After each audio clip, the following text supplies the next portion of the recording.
Tuhan Allah Bapa kami bertata di kerajaan sorga, betapa kami sangat bersyukur di sore hari menjelang malam ini kami boleh datang di tempat ini. Ada satu anugerah yang besar dan indah bagi kami untuk kami datang bersekutu dengan Engkau.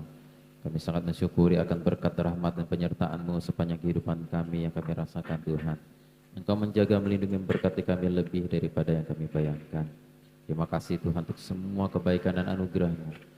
Ini tiba saatnya kami untuk mendengarkan firman-Mu, kiranya Tuhan berbicara kepada kami lewat hamba-Mu yang sangat terbatas dan penuh kekurangan ini.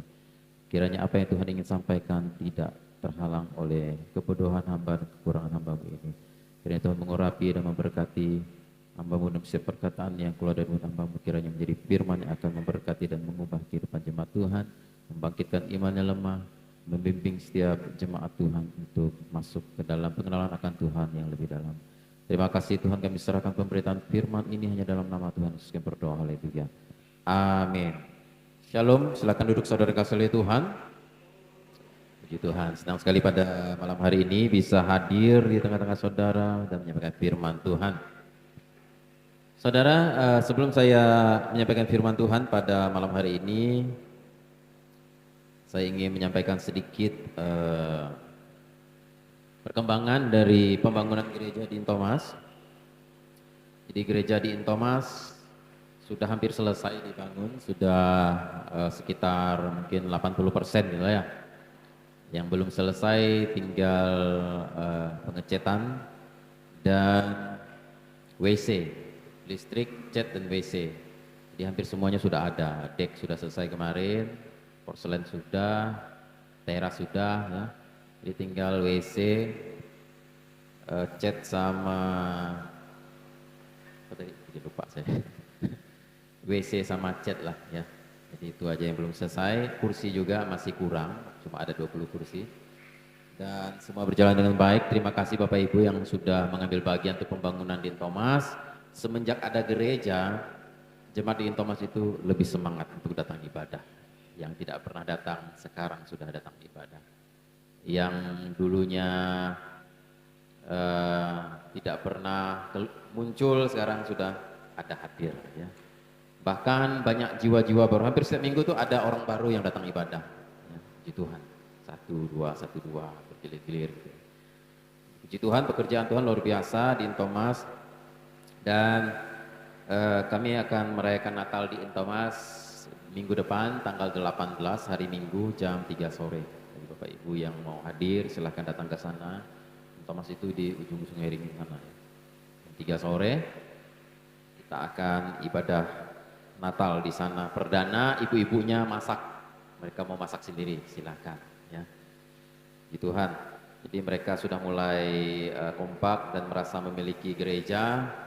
Puji Tuhan, kita doakan supaya jemaat di Thomas semakin hari semakin bertumbuh dan mengalami hidup baru di dalam Tuhan. Demikian yang bisa saya sampaikan. Pada malam hari ini saya ingin menyampaikan firman Tuhan di dalam Yohanes pasal 3 ayat 16. Terambil dari Yohanes pasal 3 ayat 16.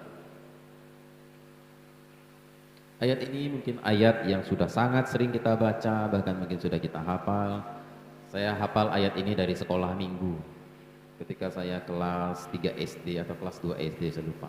Di hari Natal itu saya menghafal ayat ini dan membacakannya di depan Natal umum ya. Saya sudah hafal dari kelas 2 SD ayat ini. Yohanes pasal 3 ayat 16. Baru mulai bisa baca ya, kelas 3 gitu kira-kira. Kelas 3 sudah mulai pandai baca, saya menghafal ayat ini. Yohanes pasal 3 ayat 16. Mari kita baca satu ayat saja. Ayat ini ayat yang cukup populer, ayat yang sudah sering kita baca. Mari kita baca Yohanes pasal 3 ayat 16, 1, 2, 3. Karena begitu besar kasih Allah akan dunia ini, sehingga ia telah mengaruniakan anaknya yang tunggal, supaya setiap orang yang percaya kepadanya tidak binasa, melainkan beroleh hidup yang kekal. Dalam Yohanes pasal 3 ayat 16 ini saya ingin menyoroti yang pertama adalah kata karena di sini. Karena begitu besar kasih Allah akan dunia ini. Kata karena adalah alasan dibalik sebuah tindakan. Misalnya, karena saya ingin pintar maka saya sekolah. Karena saya ingin kaya misalnya, saya bekerja keras. Karena dia cantik maka saya menikah sama dia misalnya. karena dia kaya, karena dia kaya ya, saya mau nikah sama dia misalnya. Ya. Karena ke gereja itu mendatangkan damai dan ketenangan dan sukacita, maka saya ke gereja. Jadi tindakan kita selalu didasari karena apa? Ada alasannya kita bertindak. Nah, saudara, kenapa Tuhan menciptakan dunia ini? Di dalam ayat ini katakan karena begitu besar kasih Allah akan dunia ini. Jadi Tuhan itu menciptakan dunia dengan kasih.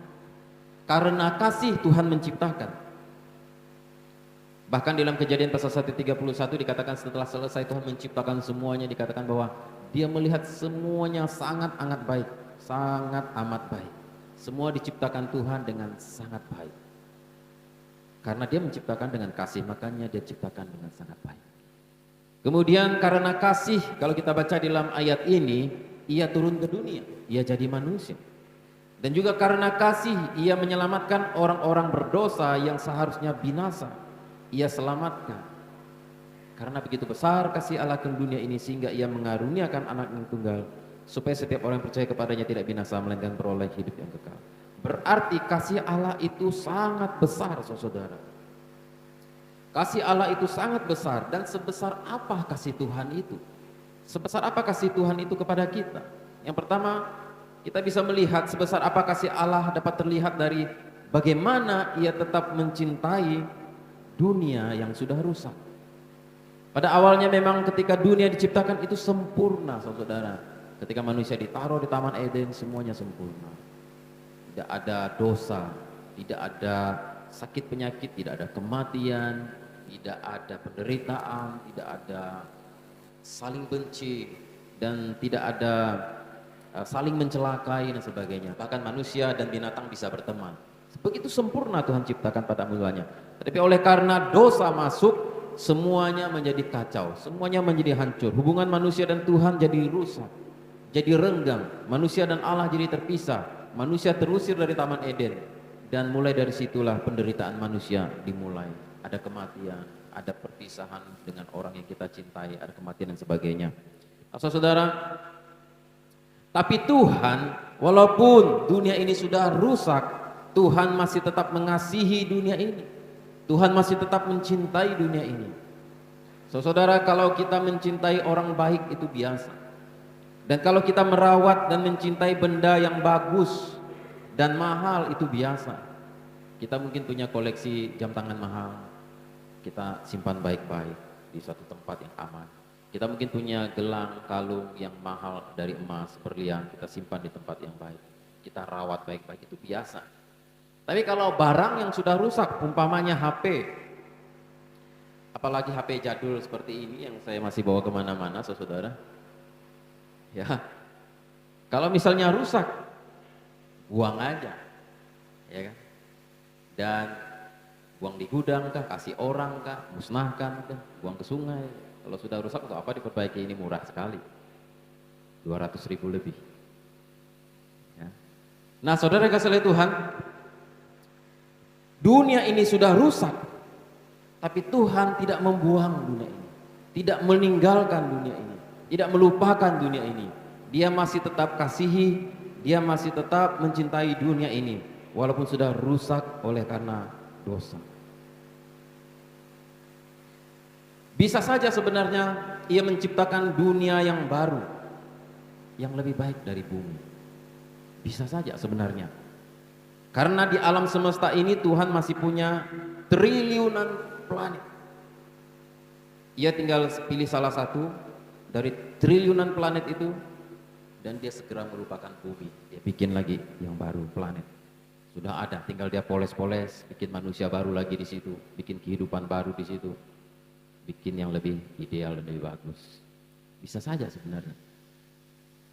Saudara, kalau mempelajari ilmu alam semesta ini, itu sangat mencengangkan, sampai para ahli astronot sampai hari ini juga masih terheran-heran bagaimana bisa alam semesta itu sedemikian luas, planetnya begitu banyak, bintang begitu banyak. Untuk kawasan Bima Sakti saja, galaksi kita yang dimana kita bumi ada di dalam galaksi Bima Sakti ini, itu ada sekitar 2-3 triliun planet, saudara. Baru galaksi Bima Sakti. Ada 2 sampai 3 triliun planet. Itu belum galaksi sebelahnya Andromeda, sebelahnya galaksi Bima Sakti. 2-3 triliun juga misalnya planetnya. Dan konon katanya di seluruh alam semesta ini, galaksi itu ada sekitar 200 miliar galaksi. 200 miliar dikali rata-rata 2 triliun planet, saudara-saudara itu. Juga katanya konon ketika karena teknologi semakin berkembang, ketika mereka hitung ulang, mereka bikin bagaimana cara penghitungannya saya tidak mengerti ya. Katanya mereka menemukan planet itu sebenarnya ada lebih 10 kali lipat dari yang mereka temukan dulu. Katanya mungkin sekitar 2-3 triliun galaksi di dunia, di alam semesta maksudnya. Di alam semesta ini ada sekitar 2-3 triliun galaksi. Dari 2-3 triliun galaksi ini ada 2-3 triliun planet lagi. Waduh, saudara hitung saja di situ. Jadi berapa banyak planet di seluruh alam semesta ini. Jadi dunia begitu rusak, dosa sudah masuk. Dunia itu sudah begitu kacau, orang saling bunuh, orang saling benci, orang saling tidak ada belas kasihan, saling benci. Ada orang bisa bunuh kawannya, kawannya setelah dibunuh dicincang-cincang, dimutilasi, kemudian dibuang kemana-mana mayatnya. Banyak terjadi seperti itu.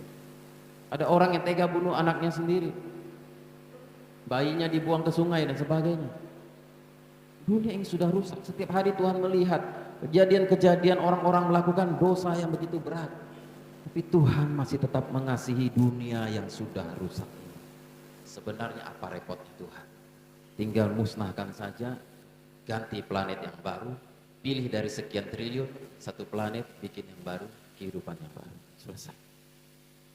Seperti HP ini sudah rusak. Kalau HP ini sudah rusak, saudara-saudara, saya tidak perlu servis, saya cukup ambil kartunya dan saya buang aja ke sungai. Atau saya kasih orang kalau masih mau, ya dia servis, kasih dia. Karena tidak terlalu berharga. Dunia ini, bumi yang kita tinggali ini terlalu kecil, saudara. Ini adalah, bumi kita ini adalah debu di alam semesta. Sangat kecil. Kalau alam semesta itu adalah Jakarta, maka bumi itu hanya sebesar kelereng, kata orang, kira-kira seperti itu. Jadi, tapi Tuhan tidak pernah melupakan bumi, tidak pernah melupakan manusia. Bumi yang sudah rusak, tetap Tuhan kasihi, tetap Tuhan cintai, dan tetap Tuhan ingat, saudara. Jadi seberapa besar kasih Tuhan itu, sebesar itulah kasih Tuhan. Bagaimana Dia tetap mencintai dan mengasihi dunia yang sudah rusak. Seandainya 5 detik saja Tuhan tidak peduli dengan dunia ini. Seandainya 5 detik saja Tuhan tidak peduli dengan dunia ini, dan oksigen itu menghilang dari bumi, Tuhan biarkan oksigen itu tidak ada di bumi. Apa yang terjadi, saudara? Konon katanya, menurut para ilmuwan mengatakan, jika 5 detik saja tidak ada oksigen di dunia, mungkin kita bisa tidak bernapas 5 detik, kita tidak akan mati. Betul, seperti tidak ada masalah. Saudara coba ikuti jam detik itu. 1, 2, 3, 4, 5 tanpa bernapas, saudara masih mampu. Ada orang yang bisa setengah menit, ada orang bisa 1 menit, bahkan ada yang 2 menit tidak bernapas mampu. Tapi kalau 5 detik tidak ada oksigen, ternyata tidak sedangkal itu permasalahannya. Kalau 5 detik saja tidak ada oksigen di dunia ini, Tuhan tinggalkan kita 5 detik saja, dibiarkan tidak ada oksigen, maka yang terjadi adalah yang pertama, semua bangunan beton di dunia ini akan roboh. Kenapa? Karena semua bangunan beton ini membutuhkan oksigen sebagai pengikat dan penyusun, sehingga dia bisa melekat. Jadi gereja kita ini akan roboh, rumah-rumah saudara roboh. Ada orang yang sedang di dalam bangunan, mereka akan tertimpa puing-puing bangunan dan mati, seperti gempa di Cianjur kemarin. Itu baru gempa kecil. Bayangkan seluruh bangunan yang beton di seluruh dunia akan roboh, saudara. Berapa banyak korban jiwa. Dan yang kedua, apa yang terjadi kalau 5 detik tidak ada oksigen? Maka yang terjadi adalah panas matahari itu akan langsung menembus kulit kita tanpa disaring oleh atmosfer, karena atmosfer itu sebagian besar unsurnya adalah oksigen. Kalau tidak ada oksigen, tidak ada atmosfer, maka panas matahari masuk langsung menyengat, langsung membakar kulit kita. Semuanya kita, kebanyakan kulit kita akan terbakar oleh panas matahari. Karena oksigenlah yang melindungi, menyaring panas matahari itu, sehingga tidak tembus langsung kepada kita. 5 detik saja kalau tidak ada oksigen, Tuhan tinggalkan kita 5 detik saja, apa yang akan terjadi saudara? Maka yang terjadi adalah telinga kita ini, gendang telinga kita semuanya pecah saudara. Dan kita semua akan tuli. Kenapa? Karena oksigen ini ternyata itu membuat tekanan udara di telinga kita itu jadi stabil. Kalau tidak ada oksigen, maka telinga kita ini akan seolah-olah saudara itu menyelam di kedalaman laut 2000 meter. Seolah-olah menyelam di kedalaman laut 2000 meter kedalamannya, sehingga tekanannya begitu kuat, telinga saudara akan jebol. Saudara pernah pergi ke Sungai Kapuas dan menyelam 3 meter? Saya masih kecil sering nyelam di sungai itu sampai 2 meter. Telinganya sakit luar biasa, nggak mampu, timbul lagi ke atas. Kalau saudara tidak ada oksigen 5 detik saja, telinga kita jebol semua. Karena seolah-olah menyelam di lautan 2000 meter. Saudara. Apa yang terjadi lagi kalau misalnya 5 detik saja Tuhan tinggalkan kita, tidak ada oksigen misalnya. Yang terjadi adalah saudara, semua mobil nggak bisa nyala, tiba-tiba akan mati di tempat. Karena proses pembakaran bahan bakar di dalam mesin itu membutuhkan oksigen. Jadi tidak bisa ada pembakaran, maka dia macet. Akan terjadi kecelakaan, kemudian pesawat-pesawat yang di udara itu jatuh-jatuh semuanya. Pada yang naik pesawat itu pada mati, jatuh. Semuanya pesawatnya jatuh. Karena tidak ada pembakaran di dalam mesin itu, tidak ada oksigen. Nah, apa yang terjadi kalau 5 detik misalnya, ini yang paling gila, ini paling ekstrim saudara. Yang terjadi adalah ketika 5 detik tidak ada oksigen, maka semua tanah-tanah yang kita injak ini akan retak dan kita akan terjun bebas ke inti bumi. Saudara tahu inti bumi itu apa? Inti bumi itu magma, larva, kawah api, saudara. Inti bumi, di bawah bumi ini kalau dibor itu ketemunya api di bawahnya. Kita akan terjun bebas, semua kerak-kerak bumi ini akan hancur semua, kita akan terjun bebas ke sana. Bumi ini sudah rusak oleh karena dosa, oleh tingkah laku manusia yang saling benci, yang saling bunuh, yang berperang, yang melakukan dosa, yang berzina, yang tidak peduli dengan Tuhan, yang tidak mempedulikan hukum-hukum Tuhan, bahkan mereka menista Tuhan, bahkan mereka memberontak kepada Tuhan, bahkan mereka menghujat Tuhan. Tapi Tuhan tetap mengasihi. Sebesar apa kasih Tuhan? Sebesar itulah kasih Tuhan. Dengan tetap mau mencintai dunia yang sudah rusak. Sebesar itulah kasih Tuhan. Dan yang kedua, saudara, sebesar apa kasih Tuhan?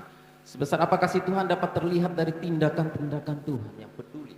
Dikatakan dalam ayat ini, karena begitu besar kasih Allah akan dunia ini, sehingga ia mengaruniakan anaknya tunggal, supaya setiap orang yang percaya kepadanya tidak binasa, melainkan beroleh hidup yang kekal.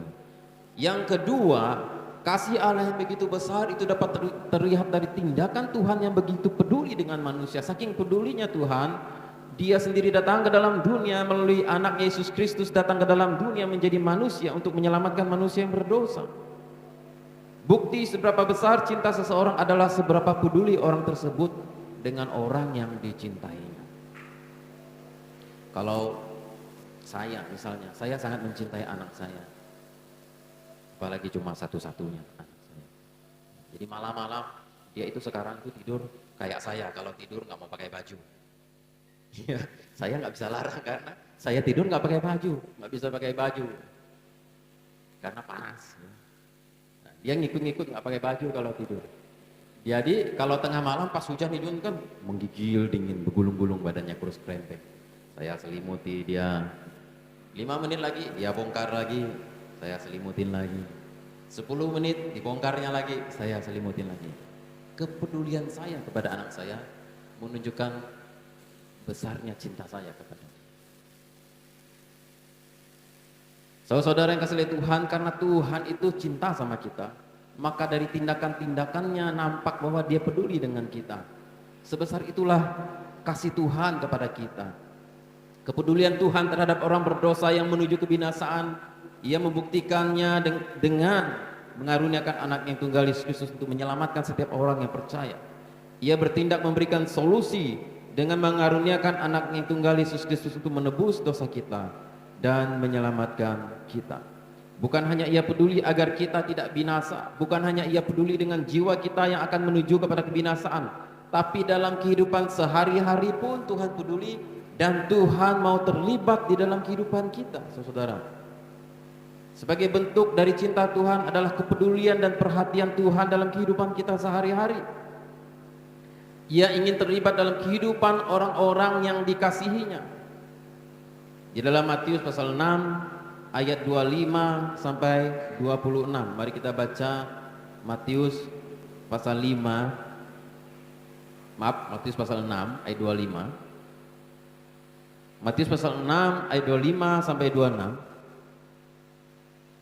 Matius pasal 6 ayat 25 sampai 26. Mari kita baca bersama-sama 1 2 3. Karena itu aku berkata kepadamu, janganlah khawatir akan hidupmu, akan apa yang hendak kamu makan dan atau minum, dan janganlah khawatir pula akan tubuhmu, akan apa yang hendak kamu pakai. Bukankah hidup itu lebih penting daripada makanan, dan tubuh itu lebih penting daripada pakaian? Pandanglah burung-burung di langit yang tidak menabur dan tidak menuai, dan tidak mengumpulkan bekal dalam lumbung, namun diberi makan oleh Bapamu yang di sorga. Bukankah kamu jauh melebihi burung-burung? Saking pedulinya Tuhan, kasihnya begitu besar kepada manusia, makan minumnya manusia diperhatikan Tuhan. Sampai Tuhan Yesus bilang, jangan kamu khawatir, kamu anak Tuhan gak usah khawatir. Kenapa? Burung di udara kamu lihat, tidak buka toko, tidak nanam padi, tidak mengumpulkan bekal, tapi dikasih makan oleh Tuhan. Apalagi kamu lebih berharga daripada burung-burung itu. Saking pedulinya Tuhan sama kita, bukan hanya keselamatan jiwa kita yang dipikirkan oleh Tuhan supaya jangan masuk neraka, masuk surga, tapi yang dipikirkan Tuhan juga makan minum hari-hari kita juga dipikir Tuhan. Jangan kamu khawatir, aku akan pelihara kamu. Jangan kamu takut, enggak usah kamu khawatir. Burung aja Tuhan pelihara, apalagi kamu anak-anak. Dan kemudian di dalam Yeremia pasal 29 ayat yang ke-11. Yeremia pasal 29 ayat yang ke-11. Yeremia pasal 29 ayat ke-11, mari kita baca bersama-sama. 1 2 3. Sebab aku ini mengetahui rancangan-rancangan apa yang ada padaku mengenai kamu. Demikianlah firman Tuhan, yaitu rancangan damai sejahtera dan bukan rancangan kecelakaan, untuk memberikan kepadamu hari depan yang penuh harapan. Tuhan berkata bahwa aku mengetahui rancangan-rancangan yang ada padaku mengenai kamu. Masa depanmu penuh harapan, masa depanmu cerah. Dengan kata lain, saking pedulinya Tuhan, dan Dia begitu mengasihi kita dengan kasih yang sangat besar, bukan hanya makan minum yang Tuhan pikirkan tentang kita, tapi juga masa depan kita juga dipikirkan. Jangan saudara pikir hanya saudara yang mikir anak saudara, Tuhan juga pikir anak saudara bagaimana masa depannya. Saya nanti anak saya tamat SMA, saya sekolahkan ke Australia misalnya, supaya dia jadi sukses. Nanti kalau sudah besar anak saya nikah, saya sudah siapkan rumah misalnya, supaya dia gak perlu repot-repot bangun rumah. Bukan hanya saudara yang repot memikirkan anak saudara, Tuhan juga repot memikirkan masa depan saudara. Saking pedulinya Tuhan. Dan di dalam Roma pasal 8 ayat 28, mari kita baca dalam Roma pasal 8 ayat 28.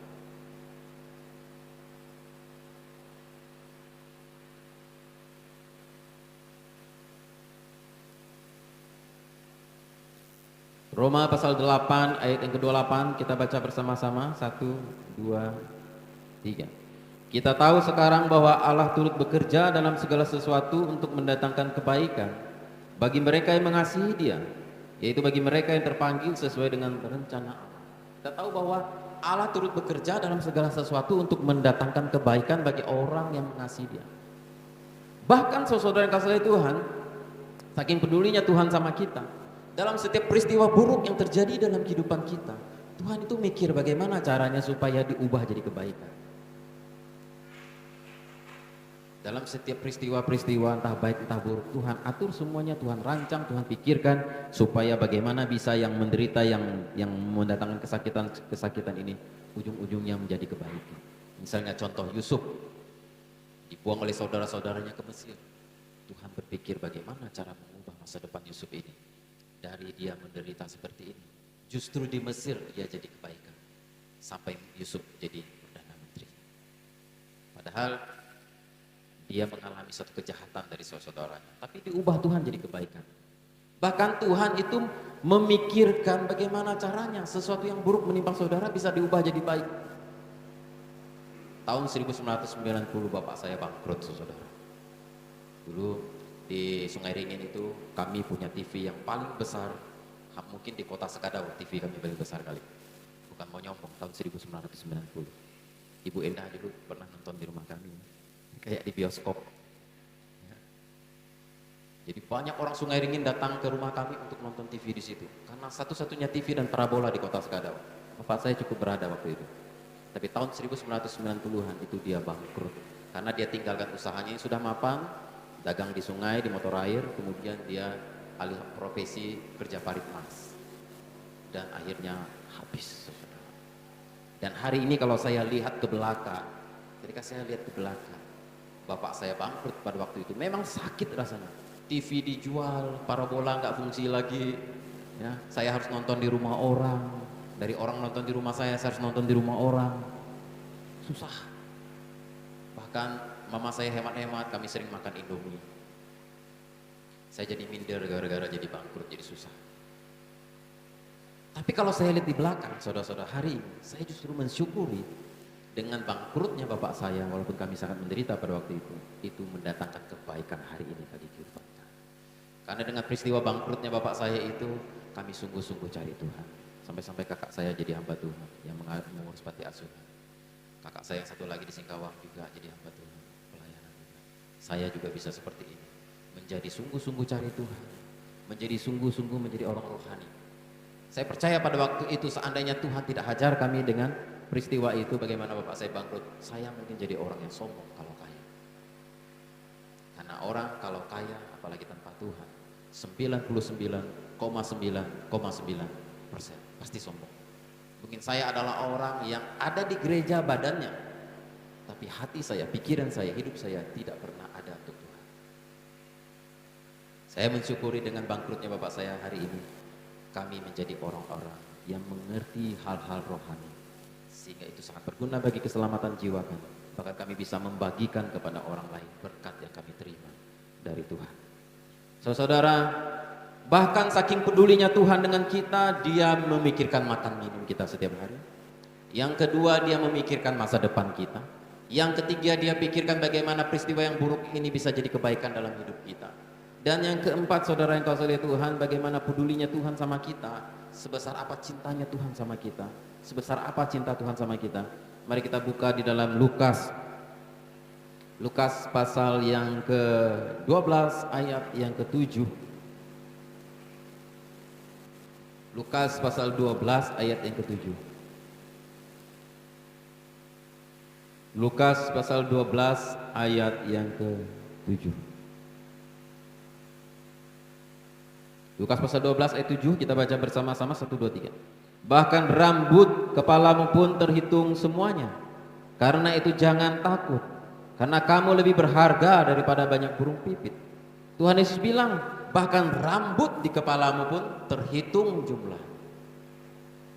Seberapa besar kasih Tuhan kepada kita, sebesar bagaimana dia peduli dengan kita.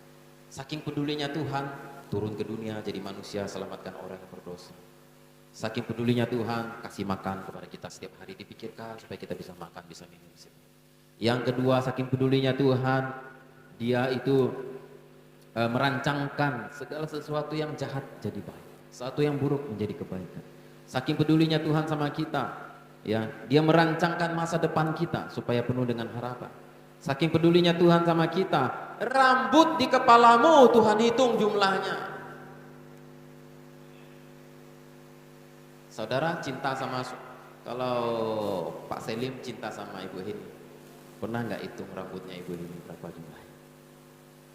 Nggak benar kan? Katanya cintanya besar.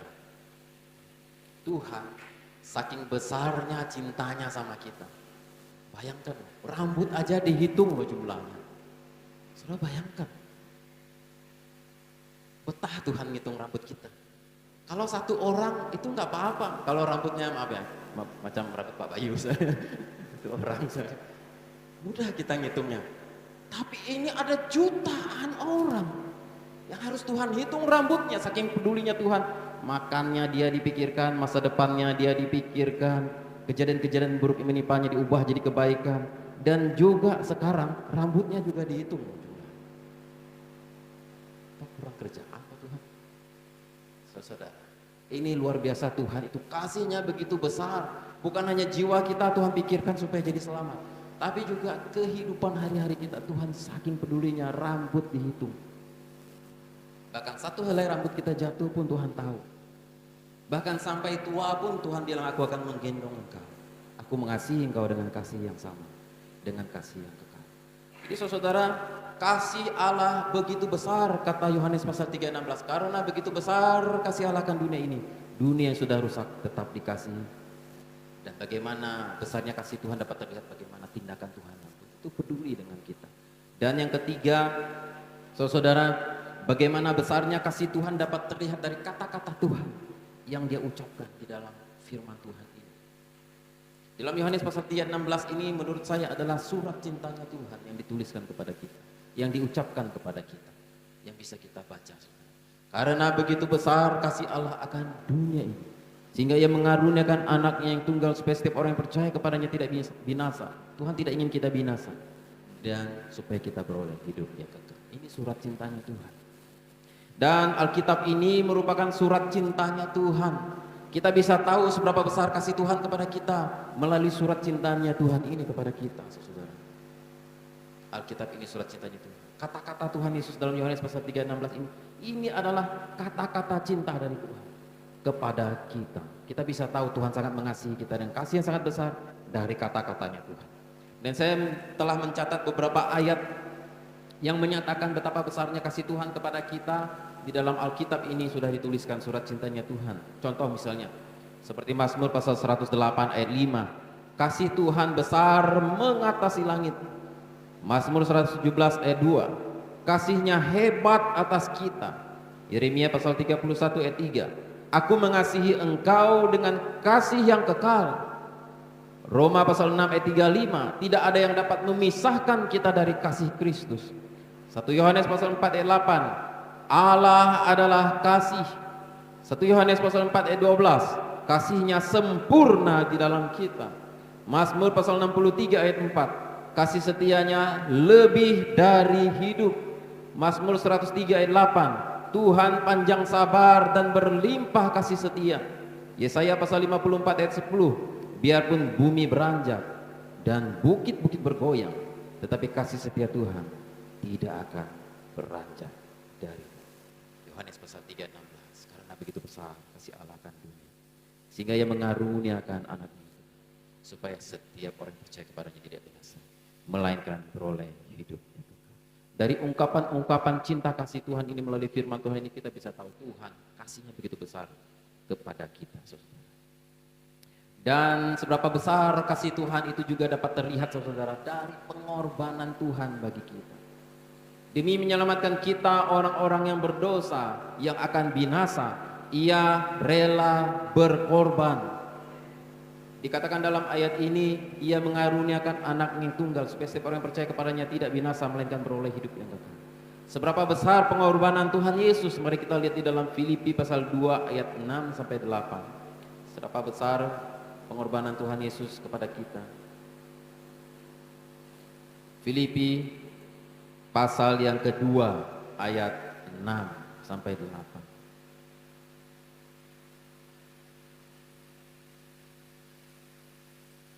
Filipi pasal 2 ayat 6 sampai 8, mari kita baca bersama-sama. 1, 2, 3. Yang walaupun dalam rupa Allah tidak menganggap kesetaraan dengan Allah itu sebagai milik yang harus dipertahankan, melainkan telah mengosongkan dirinya sendiri dan mengambil rupa seorang hamba, dan menjadi sama dengan manusia. Dan dalam keadaan sebagai manusia, ia telah merendahkan dirinya dan taat sampai mati, bahkan sampai mati di atas kayu salib. Betapa besar cinta kasih Tuhan kepada kita bisa dilihat dari pengorbanan Tuhan. Yang pertama di situ dikatakan Tuhan itu rela turun ke dalam dunia, mengosongkan diri. Yesus Kristus Tuhan mengosongkan diri, jadi seperti manusia, mengambil rupa seorang hamba, bahkan sampai mati di atas kayu salib. Dia itu rela berkorban, pindah tempat. Di sorga sudah nyaman, pindah ke dunia menderita. Sama seperti orang kaya, anak orang kaya misalnya. Karena cinta dia anak orang kaya, lalu dia tinggal dengan suaminya itu miskin misalnya, orang tua nggak setuju, akhirnya dia diusir dari rumah biar dia rasa, kata bapaknya. Lalu dia hidup miskin dan susah dengan suaminya, tinggal di kontrakan yang bocor, tidur beralaskan koran. Susah nggak kira-kira? Susah banget, padahal di rumah dia itu kemana-mana diantar pakai mobil, kamar tidurnya ada AC, mau makan apa aja tinggal perintah pembantunya buatkan. Tapi sekarang dia hidup susah. Bagaimana? Pindah tempat itu jadi susah. Nah, Tuhan Yesus sudah di sorga, sudah nyaman, mulia, disembah-sembah oleh malaikat, lalu turun ke dalam dunia, jadi manusia, mengambil rupa seorang hamba, jadi menderita. Itulah pengorbanan Tuhan buat kita, menunjukkan betapa besarnya kasih Tuhan kepada kita.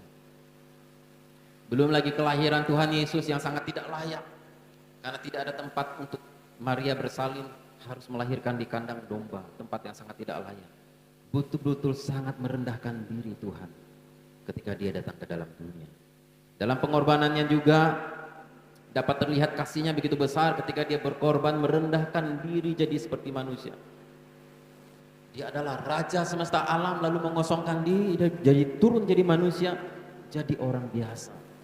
Itu adalah sebuah pengorbanan yang sangat besar, sebuah kerendahan hati yang begitu luar biasa. Dan pengorbanannya adalah dia rela menderita, disalibkan. Katakan dalam ayat ini, sampai mati di atas kayu salib, mengalami banyak penderitaan di atas kayu salib, sampai ketika di Taman Getsemani, saking dia mengalami tekanan yang hebat karena akan naik ke atas kayu salib, pori-porinya ini mengeluarkan keringat darah. Tapi dia rela mengalami semua itu karena kasihnya yang begitu besar kepada kita. Dan pengorbanannya itu dia rela mati menggantikan kita. Kenapa Tuhan harus gantikan kita mati di atas kayu salib? Kenapa dia harus jadi manusia dan menggantikan kita mati di atas kayu salib? Karena upah dosa adalah maut. Alkitab mengatakan upah dosa adalah maut. Setiap orang yang melakukan dosa, dia untuk membayar hukuman dosanya dia harus mati. Untuk menebus dosanya sendiri dia harus mati, masuk neraka, baru hidup lagi. Gak ada orang yang bisa melakukan itu. Maka Tuhan sendiri jadi manusia untuk mengalami maut bagi kita. Semua dosa kita dipikul dan ditanggung olehnya. Jadi kita tidak mampu menyelamatkan diri kita karena kita tidak mampu mengalami maut dan hidup kembali, nggak bisa. Maka Tuhan Yesus sebagai korban yang sempurna, dia mengalami maut, bukti dia telah menang atas maut. Pada hari yang ketika dia bangkit, dia mengalahkan maut dan dia hidup selama-lamanya.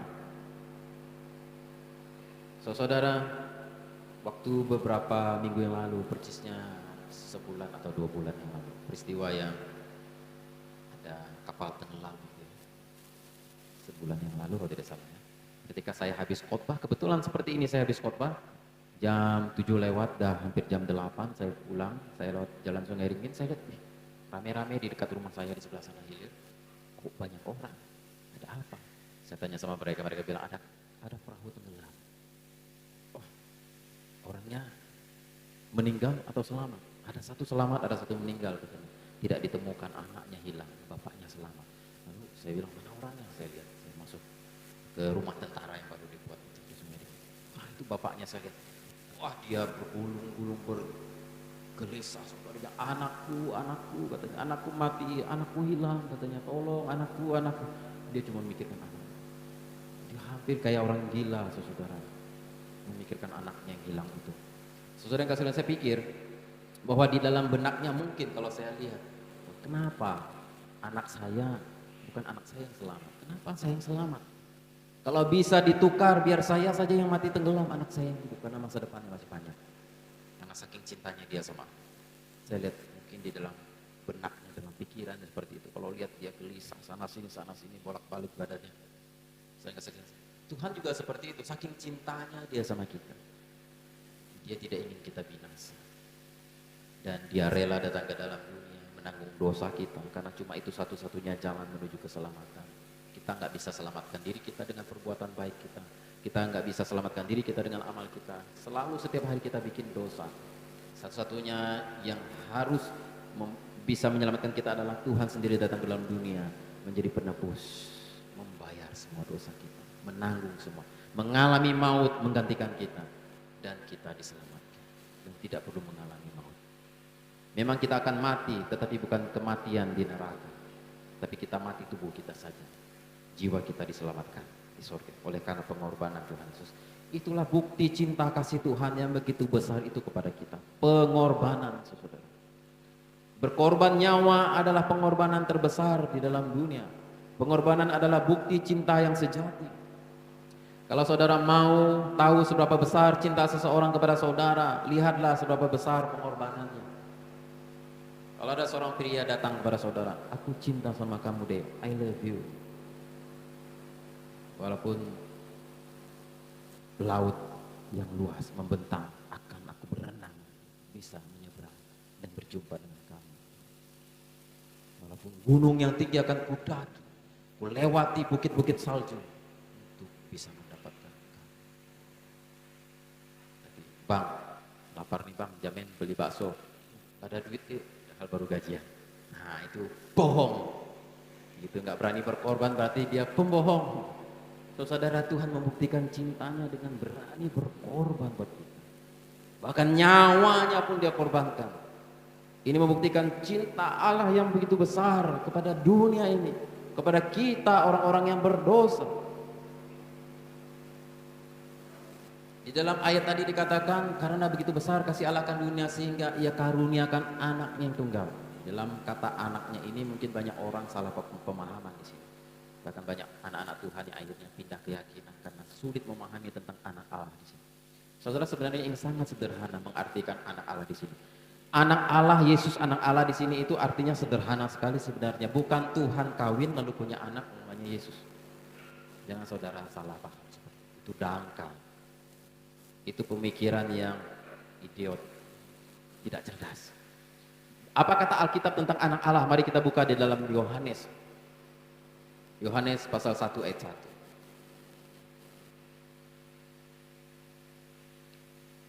Apa maksudnya anak Allah, Yesus Kristus anak Allah di sini? Yohanes pasal 1 ayat yang pertama. Yohanes pasal 1 ayat yang pertama. Mari kita baca bersama-sama. 1, 2, 3.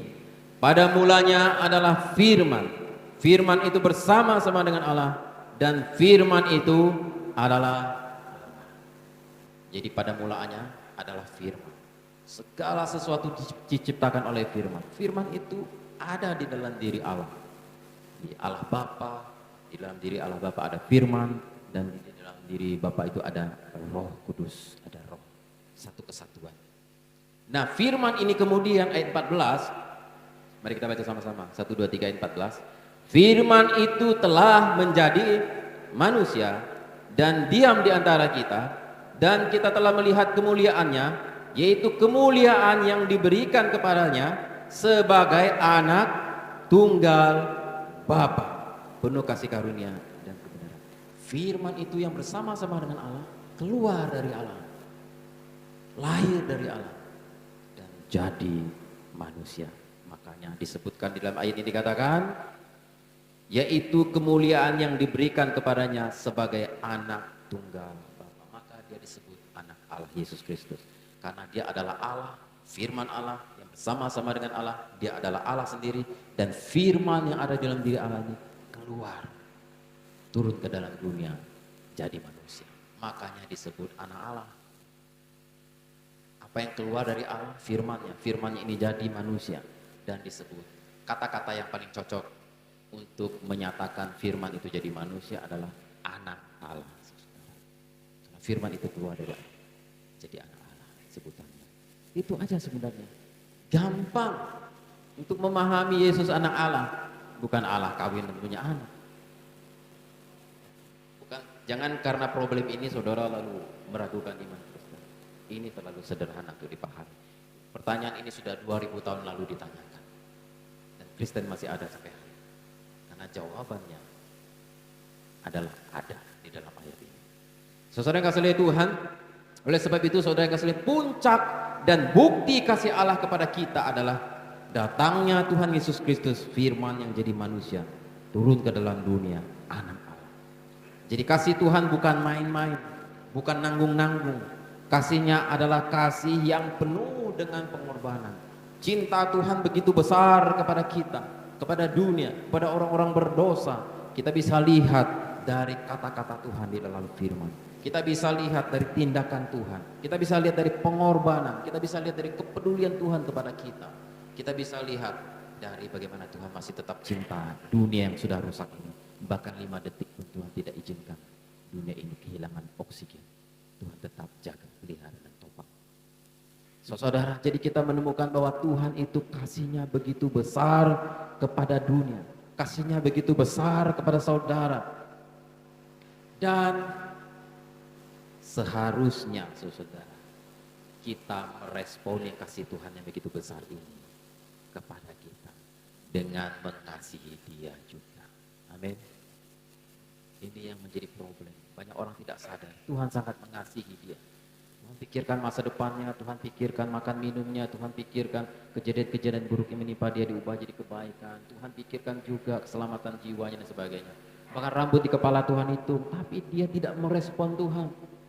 Cinta Tuhan ditolak. Dengan berbagai macam cara Tuhan buat dia supaya dia menjadi percaya dan mengasihi Tuhan. Tapi Tuhan selalu ditolak.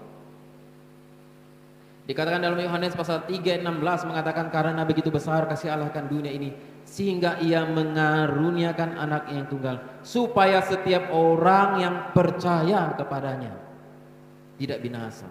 Respon pertama yang diharapkan Tuhan atas cinta dan kasihnya yang begitu besar kepada kita adalah Dia mengharapkan supaya kita percaya. Persyaratannya adalah percaya.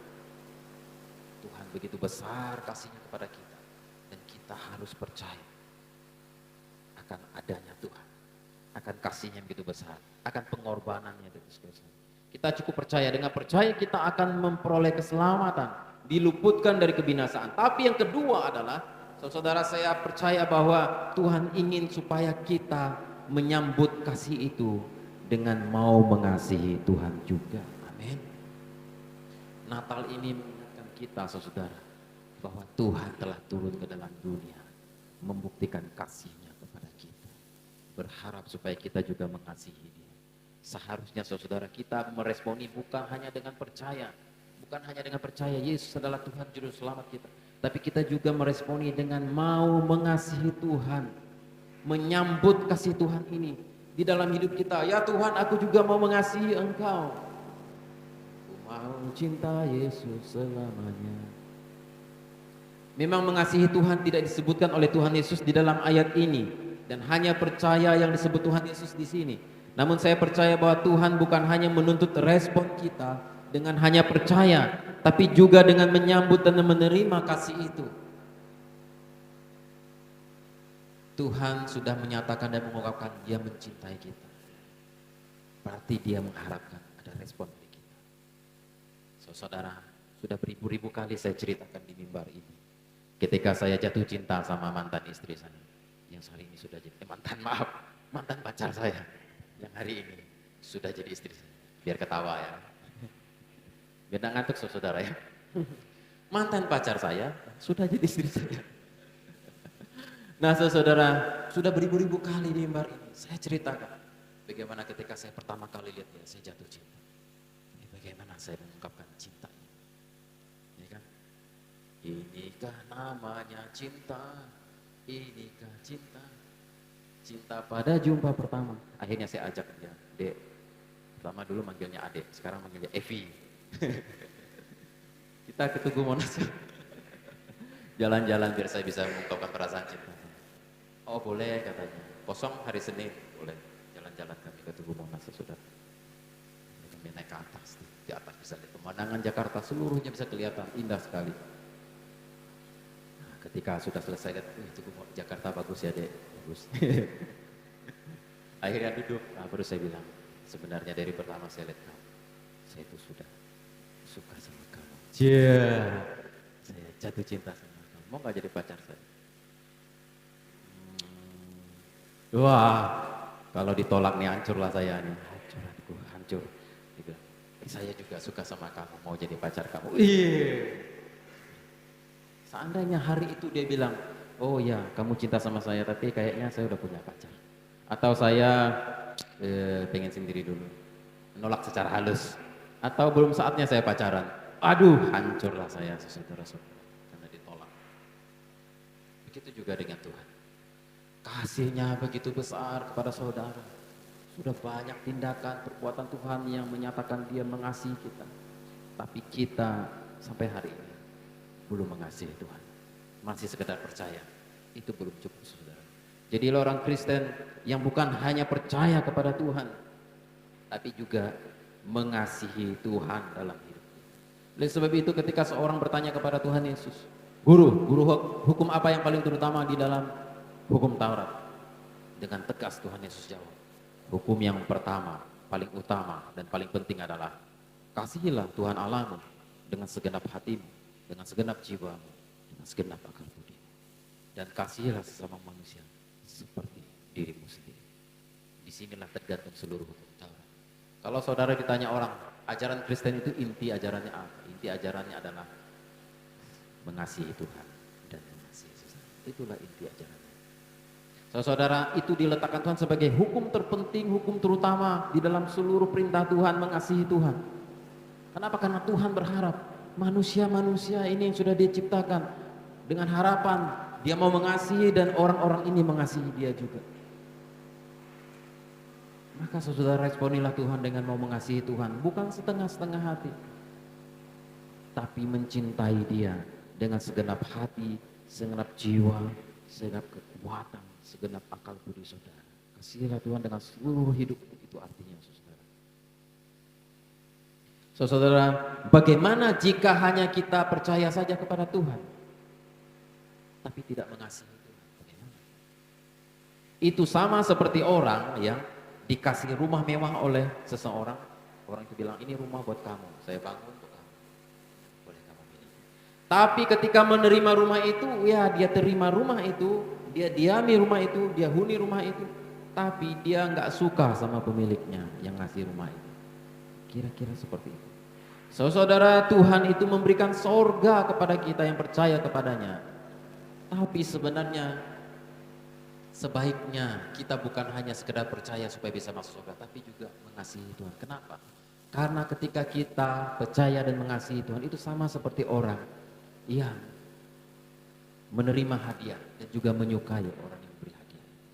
Nah, saudara yang kasih lihat Tuhan, kalau kita hanya sekedar percaya kepada Tuhan tanpa mengasihi Tuhan, itu sama seperti kita hanya pengen masuk surga saja. Kita hanya ingin menghindari neraka, karena neraka nggak enak, dibakar dalam api. Kita hanya sekedar menghindari neraka, lalu pindah ke surga itu, di surga itu nyaman, wah enak ke surga. Tapi kita nggak suka sama pemilik surga. Kira-kira seperti itu. Kita hanya pengen surganya saja. Itu nggak keren, saudara. Itu suatu sikap yang betul-betul sangat tidak keren. Sebaiknya kita, motivasi kita ingin masuk neraka adalah bukan hanya karena kita ingin menghindari neraka. Kita ingin masuk surga bukan hanya karena kita ingin menghindari neraka dan nyaman di surga, bukan itu. Tapi tujuan utama kita masuk surga semestinya adalah karena di surga sana ada Tuhan Yesus. Kita bisa berjumpa dengan Tuhan Yesus, kekasih jiwa kita. Kita bisa berjumpa dengan Tuhan Yesus muka dengan muka. Lalu nanti ngobrol-ngobrol, cerita-cerita, kita bisa berteman dengan Dia di surga, saling mengasihi sampai selama-lamanya. Sebenarnya tujuan masuk surga itu lebih indah seperti itu. Bukan karena hanya ingin keluar dari neraka, masuk ke surga, lalu di surga enak. Bukan itu.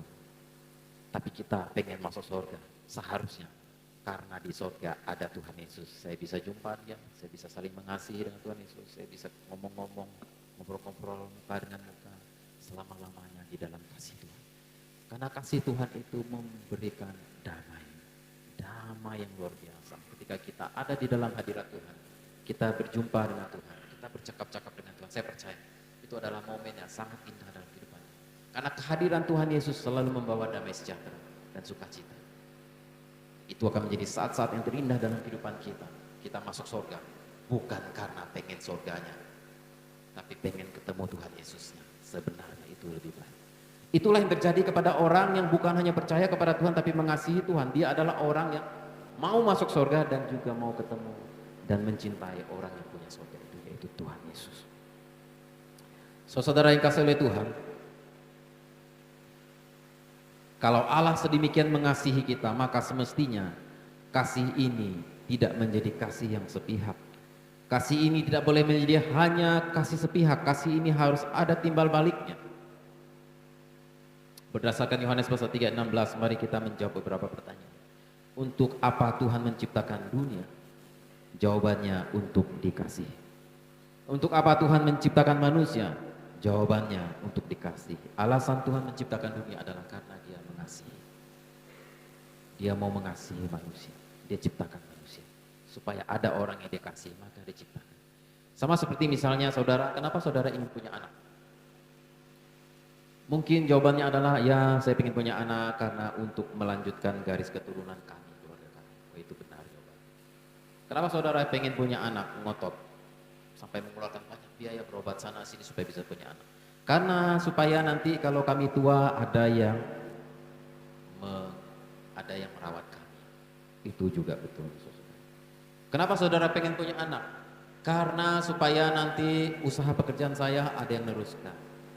Kenapa saudara pengen punya anak? Karena supaya nanti ada yang disuruh-suruh membantu di dapur, bersih-bersih, ada yang memperhatikan juga rumah dan sebagainya. Itu semua benar. Tapi sebenarnya tujuan utama sebenarnya yang kita tidak sadari sebenarnya, yang jarang kita sadari, bahwa sebenarnya setiap orang dia pengen punya anak itu karena dia pengen punya seseorang yang bisa dia cintai selama. Seseorang yang bisa dia perhatikan, bisa dia cintai, dia curahkan kasih sayangnya kepada orang itu adalah yang paling tepat adalah anak kita. Demikian juga Tuhan, kenapa Dia ciptakan kita? Karena Dia ingin mencurahkan, Allah itu kasih. Di dalam diri Allah itu penuh dengan kasih yang melimpah-limpah. Dan Dia harus mengasihi. Maka manusia diciptakan, ditunjuk sebagai makhluk yang dikasihi Allah. Tuhan mengasihi manusia lebih dari Dia mengasihi malaikat-malaikat. Manusia itu sangat istimewa dan sangat berharga bagi Tuhan. Sampai rambutnya jadi hitung jumlahnya. Saking disayang oleh Tuhan. Saking disayang Tuhan sampai Tuhan rela jadi manusia. Mati di kayu salib. Mengalami banyak siksaan, penderitaan. Ditolak, dihianati. Mengalami sakit. Karena disiksa. Karena penderitaan di atas kayu salib. Dia alami semuanya. Karena cintanya begitu besar kepada kita. Saudara, Dia harus mengasihi. Makanya saudara punya anak supaya saudara punya seseorang yang bisa saudara salurkan cinta saudara kepada dia tanpa mengharapkan balasan.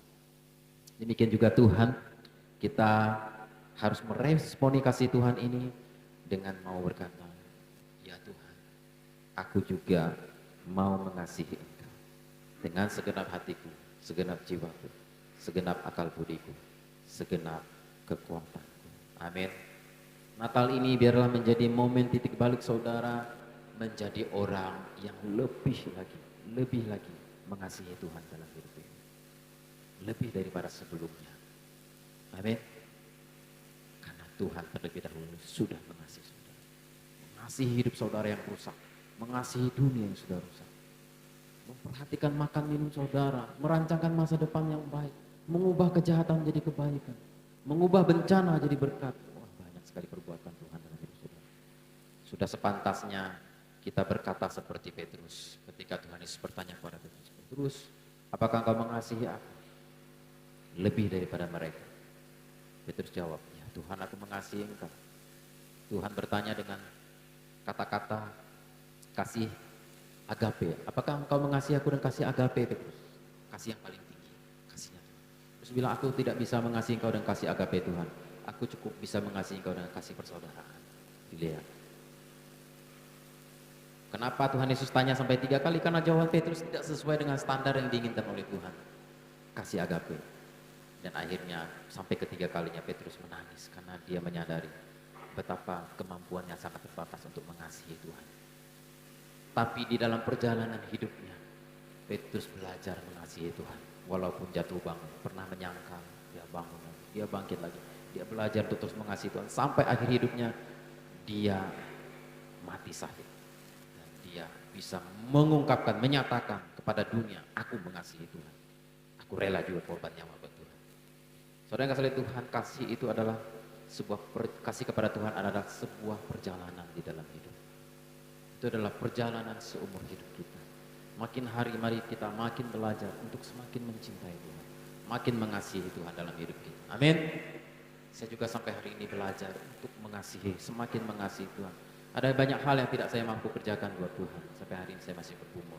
Saya belajar untuk terus bertumbuh di dalam kasih kepada Tuhan. Nah, kasih Tuhan sudah terlalu besar, karena begitu besar kasih Allah. Kasih Tuhan terlalu besar kepada saudara. Seharusnya kita meresponi dengan mau mengasihi Tuhan dalam hidup kita. Amin. Mari kita tundukkan kepala. Kita bersatu dalam doa. Mari kita bangkit berdiri dengan sikap berdoa. Kita datang kepada Tuhan.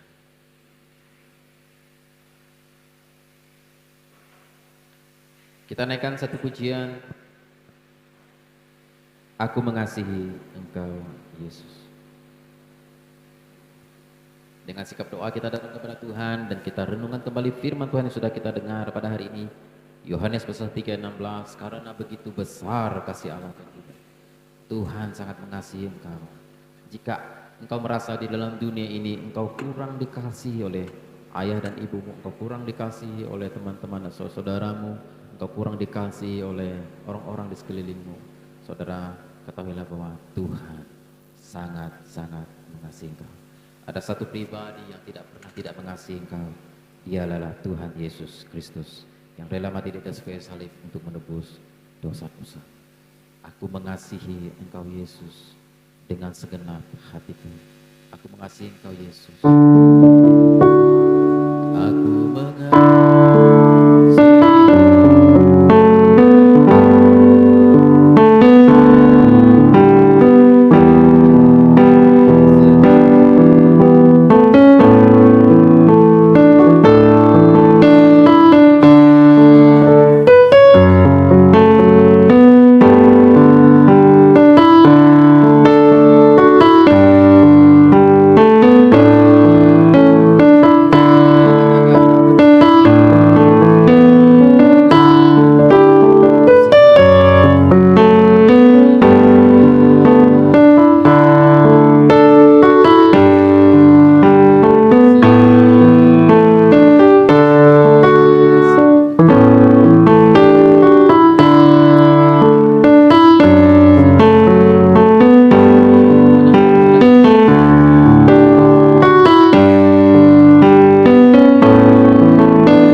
Satu detik pun meninggalkan Kau.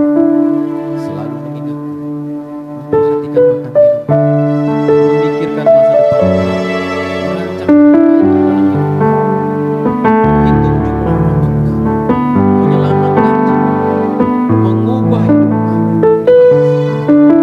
Dengan apa kami balas segala kebaikan? Berkatilah jemaat ini Bapak Ibu sekalian. Buat mereka jemaat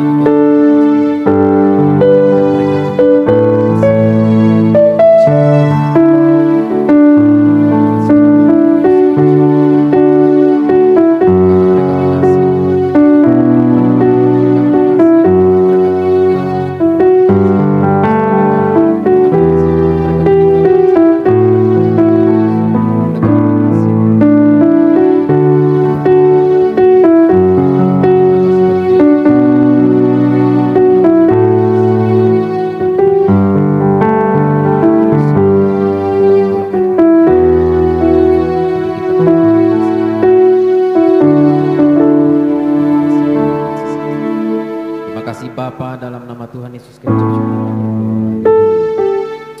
Haleluya. Silakan duduk saudara.